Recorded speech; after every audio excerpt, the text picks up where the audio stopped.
The Destructors, written by Graham Greene, is a story of ridding oneself of the past.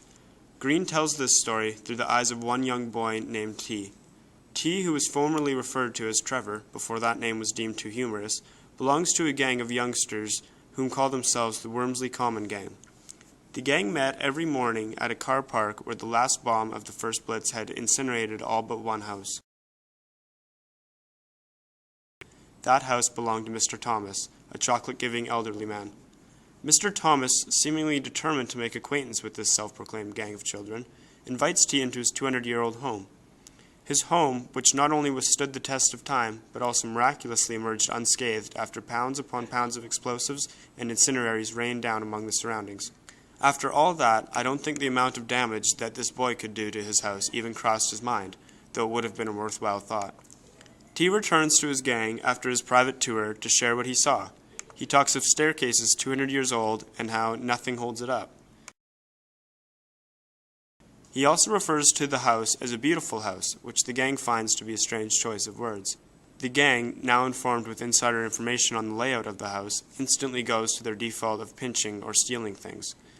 But T is no longer interested in this shallow, petty task. He wants to do something none of them have ever thought of before, much less done. He wants to literally flatten Mr. Thomas's house.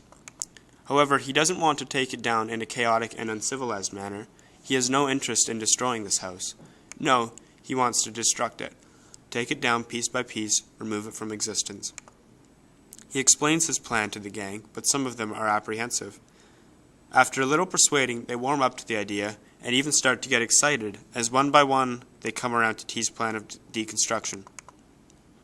I think the boys' enthusiasm and willingness to commit such a crime is explained in the way Greene describes their lives.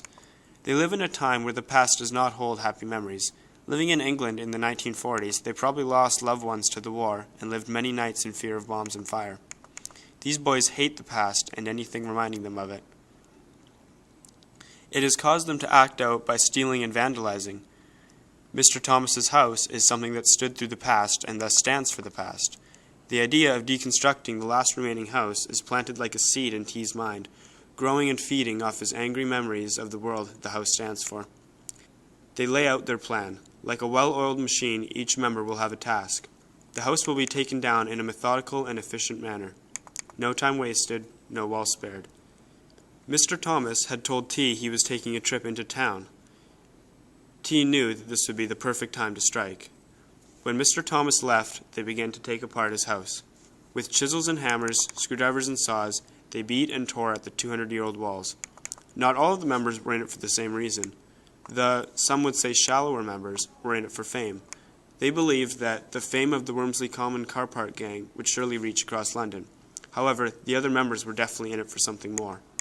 This is apparent when T discovers 70-pound notes hidden in Mr. Thomas's bed. One would assume that a member of a gang would simply steal this money, especially considering T had stolen many things before. However, T did not take the money, he burnt it. He had no interest in acquiring such material things. He had a thirst for removing from existence every last thing belonging to Mr. Thomas. It was nothing personal, though. When Blackie asks T, "You hate him a lot," he responds, "No, of course I don't hate him. There'd be no fun if I hated him." The next day, the deconstruction continued. They sawed through joists and hammered through floors. But soon something unexpected happened. Mr. Thomas returned earlier than expected. "But why? He told me—" "It's not fair," T exclaimed, as if Mr. Thomas owed him truth.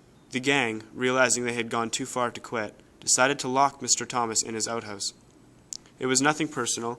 They even wanted Mr. Thomas to be comfortable, giving him food and blankets.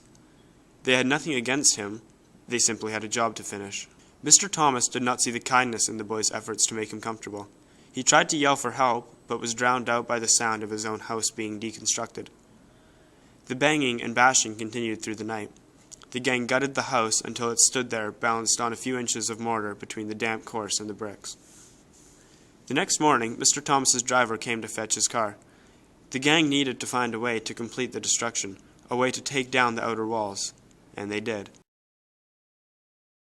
As the driver drove away, the house went with him. Bricks and stones rained down from the sky, just as bombs had before. The driver climbed out of his car and let Mr. Thomas out of his jail.